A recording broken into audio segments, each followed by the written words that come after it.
or does it simply happen to us?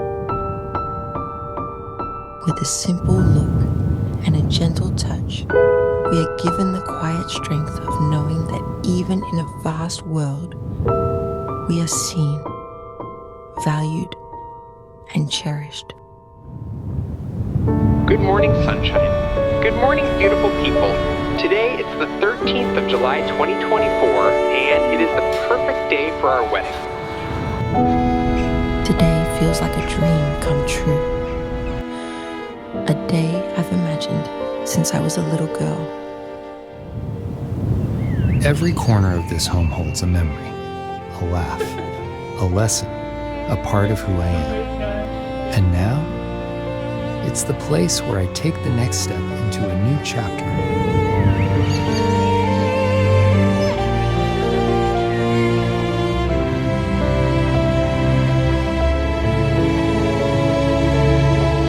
Dragi tineri, ziua de astăzi pentru voi este o zi deosebită pentru că are o încărcătură sentimentală și emoțională aparte.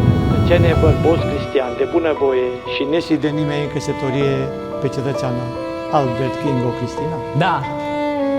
Cetățeană Albert Kingo Cristina, de bunăvoie și neste de nimeni în căsătorie pe cetățeanul bărboți cristian. Da.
Dragii mei copii Cristian și Kingo, vă doresc din tot sufletul să aveți o viață fericită ca nimeni alții.